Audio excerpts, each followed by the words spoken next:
Ladies and gentlemen, this is episode 100 of the Webcomic Relief, and in honor of that, I will not be blowing out a candle on a cake. No, instead I figured I would be blowing out the last hope that we have, that we as a species have any right to live on this planet. So, because it's the 100th episode, I figured it was only fitting that I look for something to really go in on.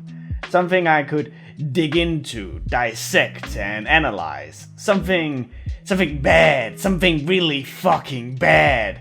So I did the most insane searching ever, or rather I googled worst webcomic ever, and after having seen the same typical comics again and again, I finally decided to take a deep breath and take the plunge that is the bad webcomic wiki. And after some searching, well... Ladies and gentlemen, we got him. Today I am bringing to you a comic that is not just bad, it's not just fucked, it's certainly not good either, but it might just be one of the worst comics I have ever read. I'm gonna repeat that real quick cause I feel you need to think back on the different comics I've covered when considering the weight of that comic. This comic might just be one of the worst comics I have ever read. Jack was bad, but at least it had that level of separation where you could go, well, it's just a comic. Sonju was fucked, but at least it was interesting to watch the train wreck. Same thing with Adults Run Chronicles. Laziness is terrible, but at least it's funny how bad it is. And Angel Corp, well, yeah, okay. This comic, however, frigging tested me. It put my balls in a salad shooter, and I don't even know where to begin with it, cause there is so much bad shit to unpack, from the author and the reason why this comic was made, to the art, premise, and even the fucking font. So, to celebrate 100 episodes of the Webcomic Relief, let's dive into the worst comic I have ever read.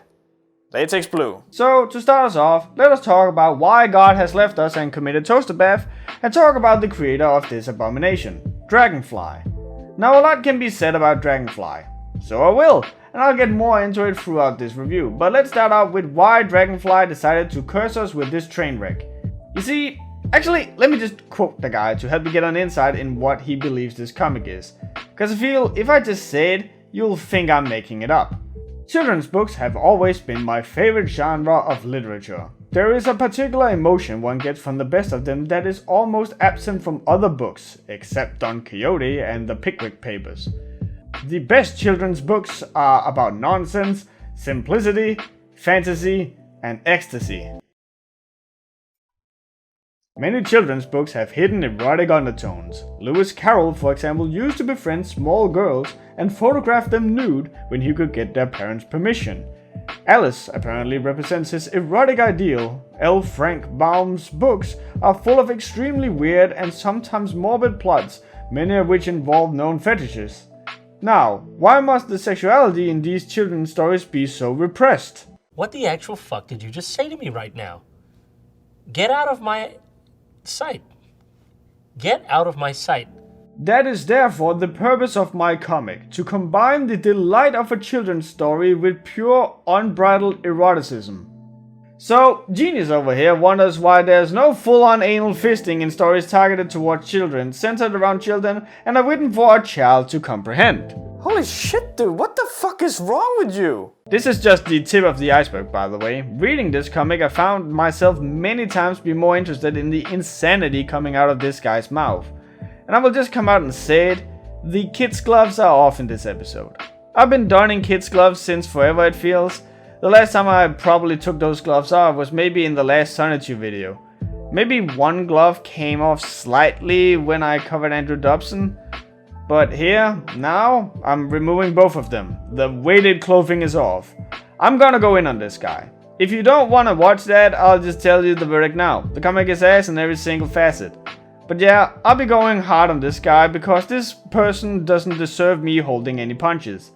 Normally I don't talk bad about the creator, but when you see nothing wrong about the sexual exploitation of children, and when you're straight up mocking people who are sad about the deaths of 9/11, when you're constantly e-begging your audience, when you're holding your own comic hostage to make people pay up, and when you compare being gay to kinks such as pony play or infantilism, then you immediately go to the top of my shit list. The guy also takes a personal fuck you checkbox for me in that he will actively dunk on other comics to boost his own. The dude had the brain-dead audacity of dunking on Penny Arcade of all things, saying how it didn't promote happiness or anything, talking about how the characters in the comic are almost always cynical or making fun of stuff. It's called satire, you dumb fuck. And then proceeds to, I swear on Christ our Lord and Savior, in the very next strip, to advertise for a comic where a girl gets raped to death over and over again, talking about how it gets his rocks off. There are two things you just don't fuck with in my mind, and that is the things that cannot consent and defend themselves, children and animals. If you fuck both figuratively and literally with these, I'm thoroughly of the opinion that you just need to get dragged out behind a shed and shot.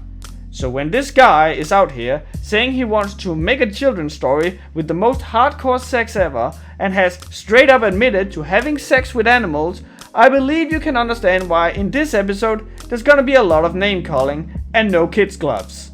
I am so goddamn triggered you got no idea. Before you think I'm making this shit up, let me just read up some choice excerpts to give you an idea of the sheer insanity of this comics creator Dragonfly. In other news, George W. Bush has, so I hear, declared September 11th to be a National Patriot Day. What a crock of shit. I hate patriotism. I hate holidays. Why are people so interested in the fact that it's September 11 again? I mean, obviously, it would be stupid to ignore or forget the September 11 tragedy, simply because it is clearly an important event in history. But why make such a big deal about all the people who died in it? Why cry about it all over again? What's the point? What good will that do? I do not understand. Although it is clearly horrible to have so many people die all at once, I did not personally know any of those people, and I was not directly affected by the tragedy. Therefore, I don't see why I, or the rest of the country, should feel any emotion over it a full year later. I really am bothered when people get so emotionally worked up over things. I find it very annoying most of the times, but in this case rather sinister. I don't think I'm the only person who feels this way at all, but to look at the TV one would think that the whole country was in a frenzy. For some reason, September 11 has become a symbol for people, of what I'm not sure, but this seems rather scary to me. Okay, so today a friend of mine told me that if I could find something called a sugar daddy, I could live in leisure and spend as much time as I wanted reading and drawing my comic. The idea of these sugar daddies is that they provide loads of money in exchange for a nice young body to amuse themselves with. When he first told me that, I thought he meant using some sort of body exchange machine or something. But actually no. My favorite part of the conversation was when he told me that people might call me a gold digger or even a whore. I found that hilarious for some reason. Anyway, I said I liked the idea, but I didn't like older men much at all, and he said that recently young and submissive ones probably existed. I thought that sounded nice, so we discussed this some more, and decided that the ideal way this would work out would be a submissive yuppie male and female couple, the male would have to be bisexual obviously, who would jointly act as the sugar daddy and could be my yuppie puppies. The conversation amused me. So, anyone interested? Oh, if anyone was wondering about that picture yesterday, it was totally a joke! Actually, Jesus threatened to send me to hell if I didn't give him a blowjob. I said, wait a moment, if I become a pirate, people will think I'm a fag. No they won't, said my friend. I was still skeptical, and I asked the other people in the room, if I become a pirate, would I look gay? Yes, they said. I told my friend that I now could not become a pirate unless I wore a tag that said, not fag. Today my mom took me to a psychologist. This was the fourth one in the last couple years. I think she thinks I'm really far out or something. Then he started asking me questions that indicated that he thought I had schizophrenia, such as, do you see coats and things? Do you hear voices? I just said, I don't have schizophrenia, and he said, why do you say that? Like it wasn't obviously what he was doing. Finally, I'll be able to get to the local BDSM club. guess what I got this Friday? Hint! It's so cool! It's a riding crop. Ooh, I love it, and I can't wait to use it. I got it at a tech shop. It's red with a black leather tip and rubber handle, about 2.5 feet long, and it smells great. It makes the coolest noise too when you swoosh it through the air and smack things. Christie's in for some flocking at the Midwest Fur Fest. It can be used in two ways, a loud but non-painful way, or, if you strike harder, to cause pain. WIs, for those of you who do not play on mugs, stand for what is, and are a list of each person makes from a set predefined flags which tells what kind of person you are and what types of play you like. My own WIs says, for example, young, cute, dominant, romantic, magical, master, servine, comic, artist, male, amphitheater. And my WIXXX, the X-rated version obviously, says bisexual, dominant bondage, likes conjointment, living doll, latex, inflation, limb detachment, male, and prodea. Also, the last time I got a PayPal donation was literally months ago. I really love my site, but I just don't make as much money on it as plenty of comics that I think are worse than mine do. If I could get more from it, I'd have a lot more incentive to stay on a more regular schedule. Today something interesting happened. While I was working on a project in a group, an interesting conversation came up concerning continually more disgusting and misogynistic forms of having sex. There were no girls in the room at the time. It escalated until someone said, okay, this one is called a mudslide. It's like a titty fuck except backwards, so she can lick your anus and then when you come, you shit in her face. Everyone else made disgusting noises and one person told him he was totally evil. I said I could think of something more evil than that. What if you stabbed the woman and fucked in the knife wound?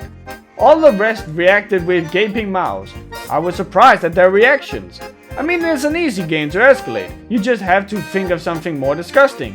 If someone had already said that, I could have said, what if you cut a girl's head off and fucked up to her neck throat into her throat?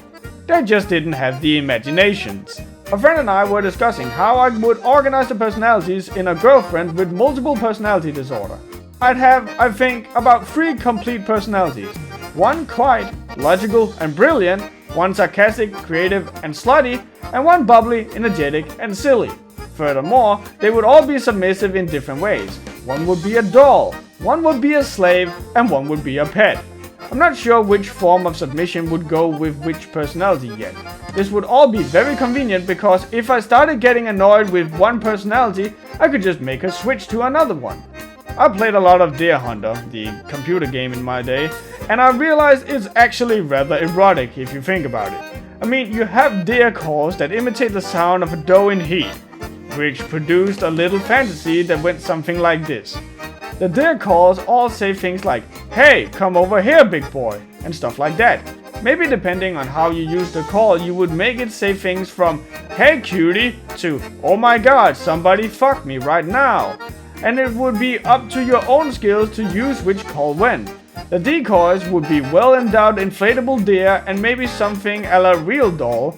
So you use the calls, the sexy deer walks up and sees this attractive fake deer sitting there and figures, hey, why look a gift horse in the mouth, and starts probably molesting it.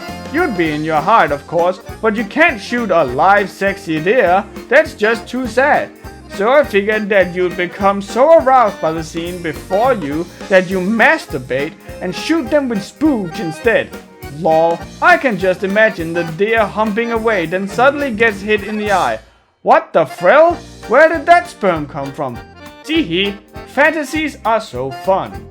Has anyone ever noticed that whenever conjoined characters appear in various media, that they are almost always put in bit parts and given trivial and often opposing personalities, so as to portray their lives and situation as banally humorous?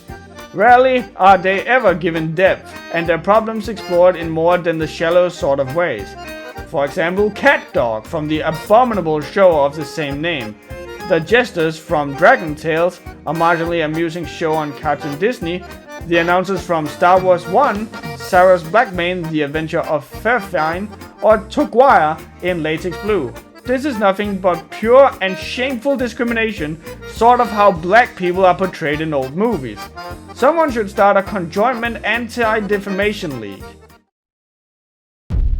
I told this guy that I've never had sex with any animal who didn't love it. Disgusting! So let's rewind a little. Let's take a step back here and take a deep breath to calm ourselves down and talk about just what exactly are we dealing with here. Today we are covering the comic Latex Blue that was made by the creator known as Dragonfly or Smeep Hankel. The comic was made in the early 2000s and just kinda simmered out in 2006 when even Dragonfly said he didn't like the comic anymore. Dragonfly himself says that this comic is his own take on the Psychopathia Sexualis by Kraft Ebbing or the 120 Days of Sodom.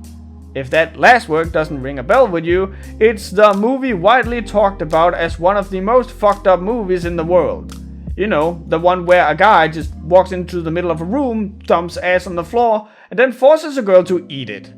All of which is shown in explicit details, by the way.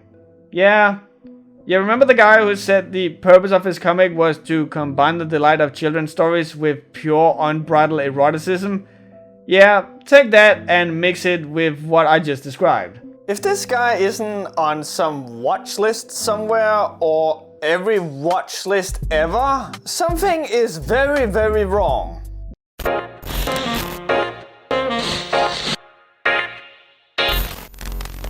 The story starts out with the character Iris, a sentient blue latex suit, walking around till she finds a talking fursuit head and decides to just take it home with her so her dummy master can molest the head daily. Oh no. Oh no. Oh, here I go drinking again. Oh no, here I go drinking again. So the head Lara gets raped and is then left to mull over just how much she loved it. Cause of course she did. And meanwhile, Iris is getting inflated cause of course she is. And we're getting more super close-ups of the master Alex's feet while Dragonfly is in the description talking about how much he loves them. Cause of course we do. And that's chapter 1. And that was as good as it ever got. Cause from then on, the comic completely loses the plot by trying to find a plot to do. So, they apparently live in a living dragon castle so they can get bored by it whenever they want to enter it, obviously. And one day they decide to go flying, but for some reason the dragon crashes.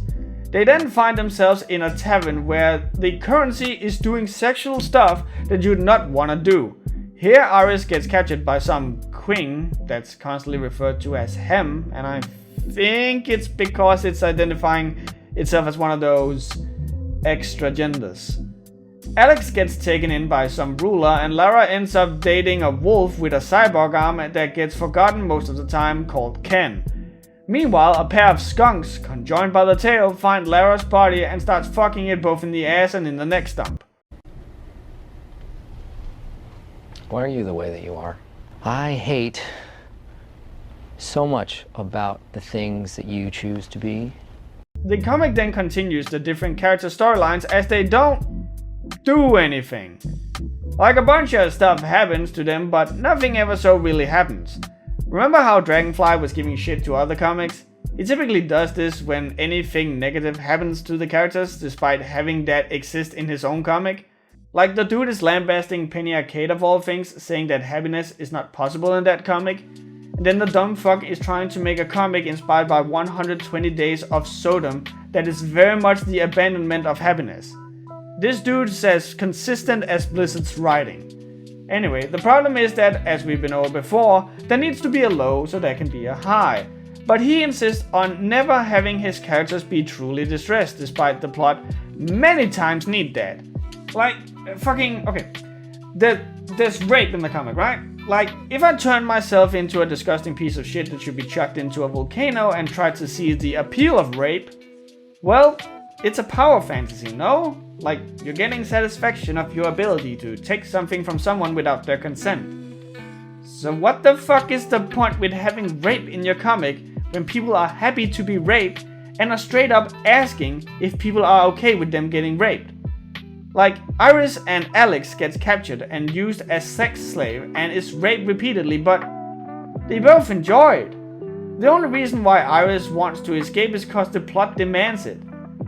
It's not rape if the person consents to it, you dumb fucking asswipe. That is the literal definition of the word. But Dragonfly keeps using that word cause it tickles that funny bone of his ever so slightly. People never have sex, no, they rape each other. They don't fuck, no, they are molested. I'm just gonna go wash my mouth with gasoline for trying to explain the sexual appeal of rape. Be right back. The one character's motivation that makes any sense is Lara's to a certain point, because obviously she's out to find her body. And she just kinda finds it. Like, I can for the life of me not remember how exactly on the whole donut-shaped planet to find this one body, but they managed to just do that. They just walk into the skunk's home, pop the head on the body, separate the two skunks that for some reason makes them unable to keep the balance despite the center of mass should be the same, and then just pieces it out. Then they just bump into Iris, who managed to escape too, and are just kinda able to hypnotize her to do stuff, including shoving her own head up her pussy. Stop it. Get some help. The writing of this comic is a hot mess. It feels like a bad fever dream. Much like Sonichu, the comic just kinda stopped dealing with a certain thing because the author found an interest in something else that's going on in the real world. At certain points it's clear to see that stuff was merely implemented because that's what Dragonfly thought was interesting in that moment in time. Like, he'll have a rant under the comic about the 4th Amendment in one page, then a few pages later he'll have a character make a joke about the 4th Amendment. Dragonfly also loves quantum physics, and he loves that you know he loves quantum physics. And he'll shoulder pat himself with the knowledge he has in his comic by either going incredibly in depth with the physics of the world's planet, even though it doesn't add anything, or he'll straight up have a character speak a certain way, and then have his own characters applaud that character for his high intellect. To be fair, you have to have a high intellect to understand Latex Blue. Every comment I found about this comic said the same thing, which was that people quickly lost interest in the actual comic and instead started focusing way more on the author notes underneath the comic, and I honestly don't blame them. The comic itself is offensively bad. It's boring, it's not even doing what it sets out to do. For a comic that's trying to introduce people into all sorts of kinks and fetishes, it only really focuses on inflation, rape, infantism, pony play, S&M, latex, and objectification. That's it. I've jerked off to hentais with more text than that, for fuck's sake. It should also be said that it's so ridiculously obvious that these are Dragonfly's kinks. Like, he's not trying to make a comic to introduce people to fetishes in general, it's to introduce people to his fetishes. It's like that 4chan story where a guy's having a coming out party about him accepting that anal war is something he's into. And when he says he's trying to make a children's book with sex in it, don't buy that shit either. The vocabulary used is by no stretch fit for children. The content should never even be discussed near a child, and I think this dumb idiot just doesn't understand children's stories in general. If he thinks that children's stories are all about just random wacky bullshit happening, then he's grossly misunderstood how children's books work. This dude is too dumb to understand a children's story. Think about that. So it's no wonder people are more interested in the story going on underneath the comic, cause that's freaking something. How many of you are watching that video series, the comprehensive documentary of Christian Weston Chandler? I know I am. The reason why that's so interesting is because Christian is a perfect storm of a mentally unstable person in an unstable environment being hit with unstable outside forces. Well, it's kind of the same with watching Dragonfly in the writing underneath the comic. The dude is clearly not all there, and he's also a huge cunt. So following Dragonfly and the crazy shit he says is like watching a train wreck in slow motion. Like, the dude goes on a massive rant about alcoholism for a moment, and all of the information and numbers he's throwing out is cited the good old source of his asshole. The same source that Sophie LaBelle uses, from what I hear. And the comparisons between Chris and Dragonfly are not few. They're both incredibly focused around sex, and often don't seem to understand the emotional aspects of it, and seem to have gotten all their knowledge and interest about sex from the more extreme sources such as porn. They're both mentally not all there, and have very childish outlook on the world, but are claiming to have a more mature understanding of it than they actually do. They're both having delusions of grandeur and think their piece of shit comic is much more popular than they actually are, and are taking potshots at other comics that are far better than theirs in every single way. And lastly, they're both so boring that it's much more interesting to follow the life of the author than the writing of their work. The main difference, however, is that while Chris Chan was a fuck with some of his viewpoints on the world, he was mentally a child, and if you promised him any sort of sex, he'd change his viewpoint in an instant. Like, you could accidentally brush up against his dick in a crowded train and he'd devote himself to you for life. Dragonfly, on the other hand, Dragonfly is just straight up a fucking asshole. A disturbing asshole. The kind of asshole who cannot fathom why people are staring at him in disbelief when he suggests stabbing someone and fucking the wound. The kind of asshole who's been to nothing short of 4 psychologists because he keeps giving the psychologist wrong information. The kind of asshole who, without warning, just uploads straight up gore in his comic instead and doesn't even address it or warn you. The kind of asshole who uses the fact that Lewis Carroll took nude pictures of children, not as a warning, but as an excuse for why he could sexualize child stuff too. So would I have a beer with this guy? I mean, yeah, if he's buying. Now comes the time where we put on that scary music as we thoroughly go down the rabbit hole, cause holy fuck did I have an adventure. So, Dragonfly has done his hardest to scrub the internet clean of his name, so much so that his DeviantArt account is under a different pseudonym altogether, and it was only through hardcore research and investigation that I found out the real name of this sick fuck. Now, I'm sure with everything I've said, you would assume he's living off of his parents' welfare check, or he's living off of benefits while doing furry art, or, you know, in jail. But nope. He was actually in 2014 a Libertarian candidate for District 49 of the Texas House of Representatives. I was doubly assured this was the same guy, cause near the end of Latex Blue, Dragonfly talked non-stop about how great libertarians were. When that didn't work out, however, he turned his interest to cryptocurrency and is now the writer of Bitcoin.com. In fact, Dragonfly, as I'll continue to refer to him as for legal reasons, is some sort of respected go-to guy when it comes to bitcoins and how to invest them and shit. Although even certain podcasts I found that had featured him started out almost apologizing for featuring him and saying they don't agree with his views. So, nothing has changed there, it seems. It should also be said, he looks exactly like you'd think. Greasy, fat, pasty, sleazy. Dude more or less looks like he owns a My Little Pony cum jar. It should also be said, when I found his Twitter, I was almost ready to dismiss it as one of those accounts that are no longer used and has been taken over by bots that are just vomiting out ads. But nope, that's Mr. Bitcoin himself sitting there, talking a bunch of bullshit about bitcoins and adding weird gifs to make it more topical for kids. Complete with his dumb, ugly, furry avatar. I mean, you know, kudos for making it that far. Really. Like, sincerely, good on you. Just, you know that I could find you attached to this thing, and I could imagine if any big investors were keen to invest in you and your cryptocurrency or your company, they might also be able to find out that you have unapologetically admitted to fucking animals, you disgusting waste of space. Frank, you disgust me. You disgust everyone. And you will never, ever be on that billboard.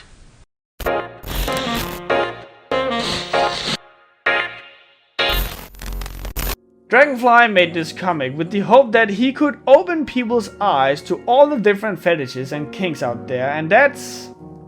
I mean, you do you, but he doesn't do that. For the most part, all we get is just S&M, inflation, and rape. It's not like it's even really showcasing this stuff in any way. You know, like, oh, look how hot this can be. Rape excluded, of course. But it's more like, you know, okay. Imagine a comedy where a dude is looking for something and he's opening a door, and through the door he sees someone in lederhosen, a horse, and 2 pies, and the guy just closes the door and proceeds onwards. That's the kind of attention these things get. It's almost played for laugh. the fucked up thing you were trying to do, you couldn't even do. You're a terrible creator and somehow maybe even a worse human being. Also, when you're trying to make something hot and sexually appealing, maybe don't make it look like the most disgusting shit ever. I mean, every single penis looked more like some erupted tumor mixed with a pig cock. And that is every single penis. It's not attractive even when it tries to be. It's more repulsive than anything. The best way I can describe it is that almost everything looks like how any other cartoonist would depict it if it had been run over and or electrified and then blown up. The fur is all over. The tits are always pointing out in awkward angles and everything looks like it's been drawn with paint. But fear not, you can buy a commission off of this guy. Yeah, you can get this chicken scratch right here for the very low price of $20. Oh! Ew! Dude! What the fuck? And if you don't, he'll say stuff such as, I don't have to make this comic, you know, actively holding his own comic hostage if you don't pay him money. And just because I'm a petty bitch, I'm now gonna show you what $20 will get you from other much better artists who also, might I add, are not a danger to children or animals. Roll a clip!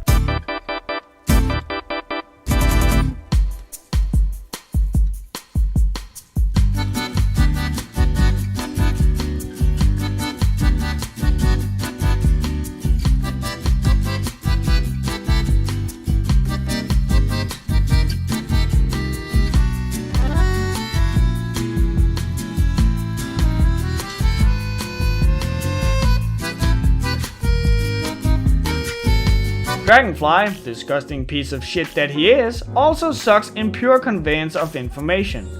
And not just cause his voice bubbles are all over the place, many times out of the logical order you'd read them, not just cause he fails at emoting even the most basic shit, not just cause his formatting is the same for every single fucking strip.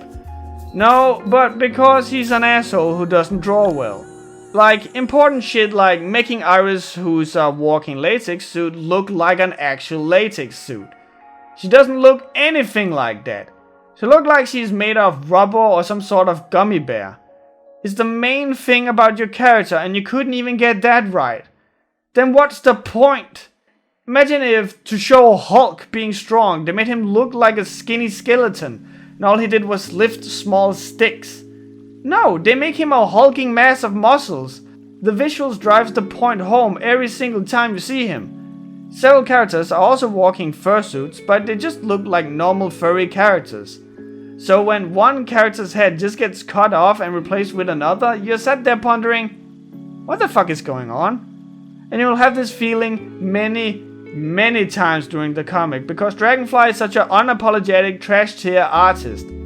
One time, for no reason at all, Lara will suddenly be made to look like different patchworks of cloth to just change color again and again, and there's nothing in the comic to explain it.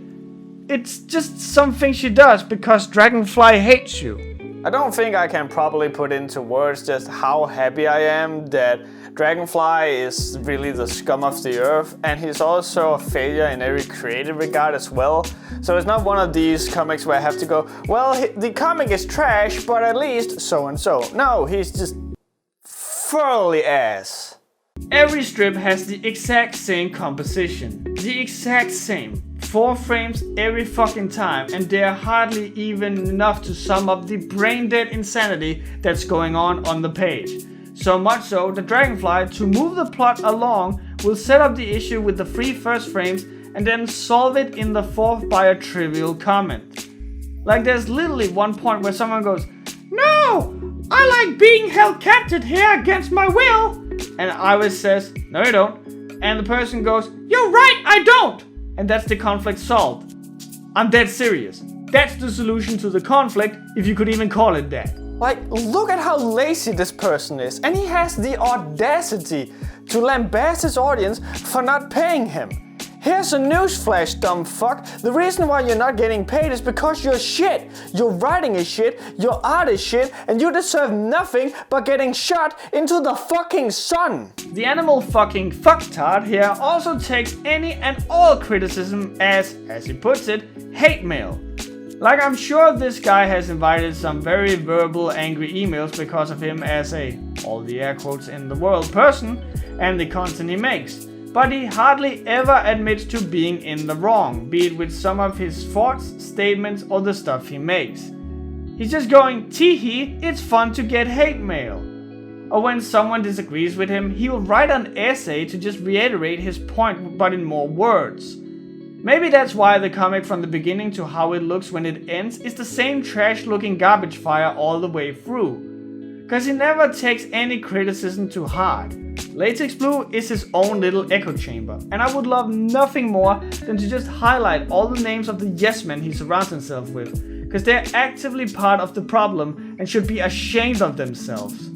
Like, this person is around the same age as me, around 30 years old at the time of recording this. So he was around 20 years old when he made this comic, and he was never told how bad his stuff was? You were wondering whether or not he couldn't take it? Remember people, you don't have to blow people up and yell at them like I'm doing right now. But the best thing you can do to a creator that wishes to improve is to offer them constructive criticism.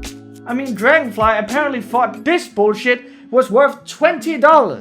Bitch, you would have to pay me to take that shit off your hands. Just, what's there to say about this art? Try as I may, I cannot find anything I like about it. Everything is drawn poorly, you half the time don't know what's going on. The line art is crude and clunky and has no sense of flow. The backgrounds typically have the same line thickness of the character in the foreground, so you get no sense of depth. The strips are so small, and I get the feeling Dragonfly knows nothing about compression, as there's terrible resizing artifacts on several of the pages. And the ones that doesn't have that, I'm damn sure was made small in the first place, because certain letters with a hole in them doesn't have the same background as the rest, showing that Dragonfly first added the background after the text and didn't see that not all of the background was selected. And all of the comic is so small and squished together. Nothing gets room to breathe, nothing gets to shine, and most insane of everything is that for whatever fucking reason, sometimes there will be an image of something that doesn't fit. Like this one time where all of a sudden, there's a huge spread of a hermaphrodite centaur, naked and fully erect. And it should also be stated, and I hope you kept this in the back of your mind while I talked about this comic, this is supposed to be like a children's book. You know, the comic about rape, mutilations, real fucking gore, hermaphrodite centaurs, people's head being blown the fuck up, promotions underneath the comic for many rape fetish comics, and much more fucked up shit. You know, for kids! It's not even just that the stuff he's trying to show is gross. No, the way he's showing it is gross too. I cannot get over how lazy Dragonfly is. Like, would it surprise you if several times he fucks up his presentations because he fails to keep track of his own characters? There's the wolf Ken, of course he's named Ken, whose sole defining feature is that he has a robotic arm. And Dragonfly just forget he has that. You know, the literal only feature on the wolf. Dude's not even in fucking clothes. There's one thing to keep track of, and it's his arm, and Dragonfly even acknowledges he forgot it, and just tells people to imagine it's there, cause he can't be asked to go back and change it. And, as the real kicker, it's not even there in the strip after that either. Like, god damn! And again, at one point we see Lara made out of various cloth patches, so we can kinda understand she's not made out of flesh and fur, but cloth instead. But that's the only one. The rest look like they're made out of fur, and suddenly they're a suit as well. Characters change their main features too, as well as the size, so much so that big manly stallion suddenly turns into a dandily looking housemaid. Y'all killing me with this. Araki turned one of the main characters of JoJo Part 6 into the opposite gender without explaining it in any shape or form, and that made more sense than this. And lastly, if you had any hopes to, for whatever fucking reason, rub one out to this comic, cause let's just pretend this comic does appeal to one of your fetishes. Like maybe you just get wild in the pants for rapist necrophilic skunks conjoined at the tail and really, you do you? Question mark? But let's pretend this is your thing. Fine, whatever. Would you ever catch yourself being turned on by this art? Or its presentation? Dragonfly seems more like he's making a comedy rather than anything to make these sexual kinks and fetishes anyway appealing. And it's kind of ridiculous the way that he believes this can introduce people to the more, shall we say, exotic fetishes.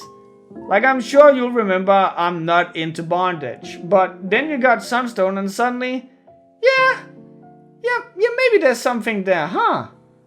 And then you show me this, and if I hadn't read that Dragonfly was actively trying to positively promote these fetishes, I'd honestly believe he was mocking them or making jokes with those fetishes as a basis. You didn't just fail in the main thing you were trying to do. No, you actively went above and beyond to make it the opposite of what you were trying to accomplish. You talentless cunt.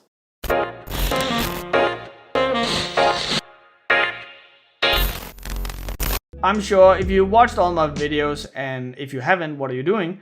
But I'm sure if you watch all my videos, you know today that typically when I'm making this character critique, I go and check the site's character segment, if it has one, and use that as a reference to make sure I cover all the characters the comic figures are important and relevant, as well as highlight various character traits the author believes the character has, to see how well they show that trait.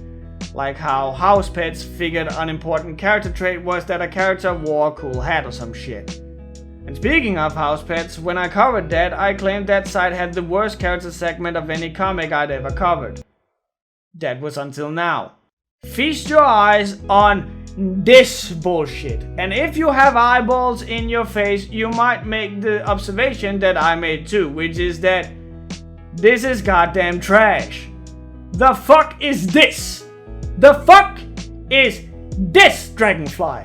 There is nothing. There's a name and that's it.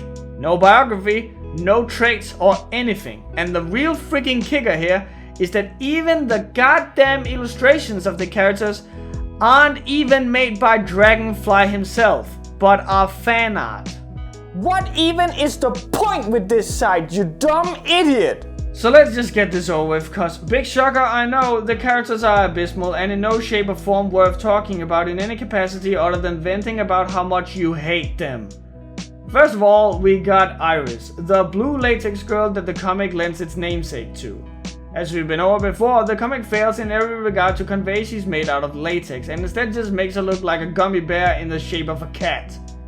Also, don't be fooled by the zipper you see here on this sketch. Iris has no such zipper in the comic, so you'll many times actively forget she's supposed to be a sentient suit. Iris as a character is as close to our protagonist as this comic gets. She seems to be this gullible girl who wants nothing more than to obey her master, Alex, just so she can get inflated as some sort of reward. Saying she's stupid would be an understatement, as she'll several times get sidetracked for the sake of a joke. So she'll claim to want to do one thing, then by the fourth frame of the strip, quickly change her mind, be distracted or told not to, which she'll immediately follow. Oh, and she's also a kidnapper, as she's the one who finds the head of Laura and just decides that it's hers now, despite plenty of protests from Laura. I guess Iris isn't the worst character ever, but for a character that's supposed to be fun and bubbly, she just comes across as boring and annoying. Alex is the master of the dragon house, and yes, I would like to remind you they are living within a sentient dragon that despite having transparent glass-like eyes still seems to have an internal system, making it capable of throwing up. 'Cause of course it does. Now, despite Dragonfly's avatar is a blue stag with golden antlers, which by the way has been how I've been able to conclude he is who he is when I did my investigation, cause that thing appears all over, I'm pretty sure Alex is Dragonfly's self-insert. I know this because it's the character that has the most done with his design, which is, you know, still terrible. I also know this because despite not wanting to know, Dragonfly has made it abundantly clear in the text underneath the comic that he is a dom and Alex fulfills this role to a T. So much so that he has no characteristics besides this. It should also be stated he's a rapist, and the very first thing he does is that he sees Lara, the head, who has to be let go, and then decides to ignore this and just stick his dick in it. Are you also sensing that none of these characters seem to have a moral compass? Could there be any correlation between that and the fact that the creator has actively come out and stated, nah, you know, just chop off the head and fuck the next up, like who cares? Next up is Lara, who is the owner of the head that's ever so often getting passed around as a sex toy that it's practically her only function within the entire comic. Lara is maybe the one with the most personality in the comic, but as I'm sure you predicted, it's not a very good one, nor is it a consistent one. She's typically the many air quotes needed here straight man of the group, but will ever so often have this stripped away from her because just like Iris, her character will switch at the tip of a hat as long as the plot demands it. Meaning she'll do that disgusting thing where she's like, oh no, I don't want to be raped, and then after she's raped she'll go, but oh no, I kinda liked it, please rape me more. Cause promoting this mindset in no shape or form trivializes the actual act of rape in the real world and can make incel man-children believe it's a real mindset people can have. Because of this mindset, she's constantly flip-flopping between personality types. The only thing that's kinda consistent is her goal to wanting to find a body, and I'll just say right off the bat, the expectation we get for her having had her head and body separated is in no shape or form interesting or rewarding to find out. It's also shown later that it's just something people in that world can do, so not only is that plot inconsistent, but it's also trivializing the main MacGuffin of the story. I know! Who would have thunk it? In this rich plethora of reasons why to hate this comic, you also find plot holes. I'm as shocked as you are! Ken's the wolf I was talking about earlier, whose sole characteristic is that he has a robot arm. He ends up becoming Lara's boyfriend by the most contrived means later on in the comic, but will still actively ask Lara if he can, and I quote, molest her. Not have sex with her, not use her, no, fuck it, molest her. Cause the writer is a piece of shit, in case you'd forgotten.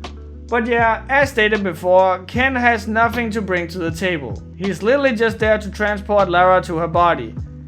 And to then later put on a dress, cause inclusivity, I guess.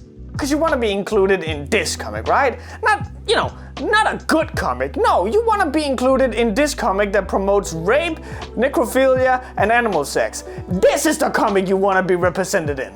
Lastly, we got Strider.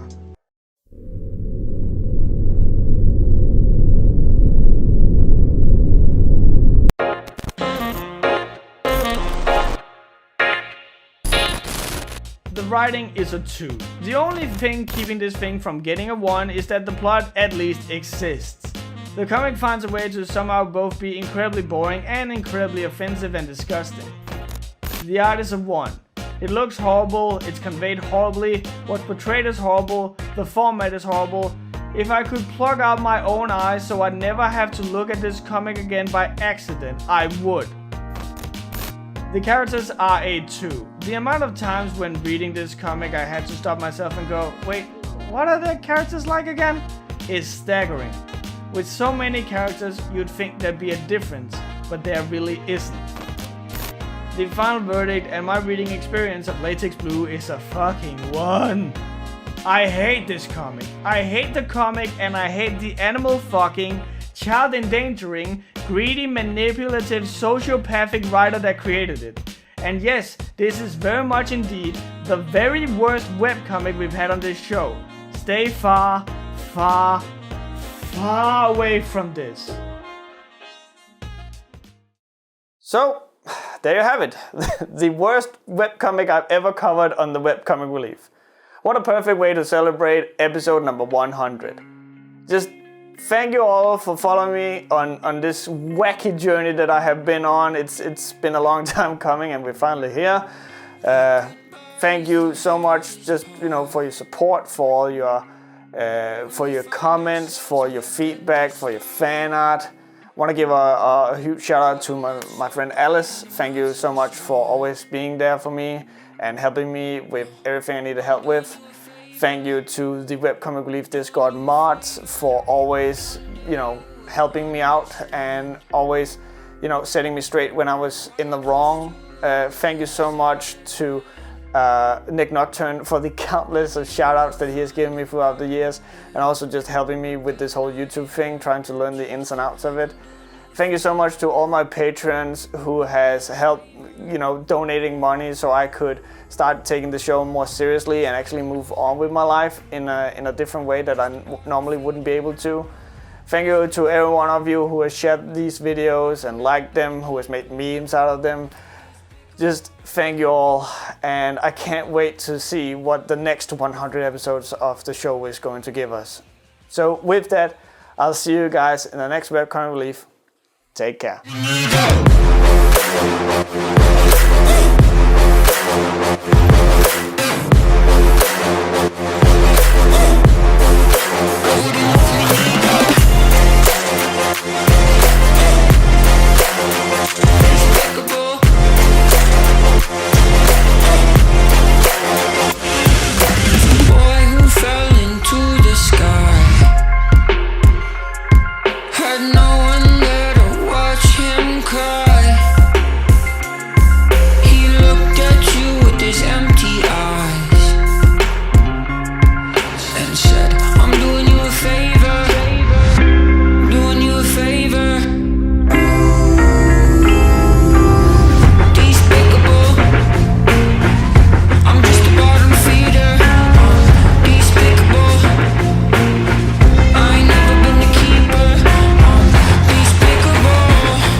And stick around, because we have a little surprise, seeing that it's episode 100.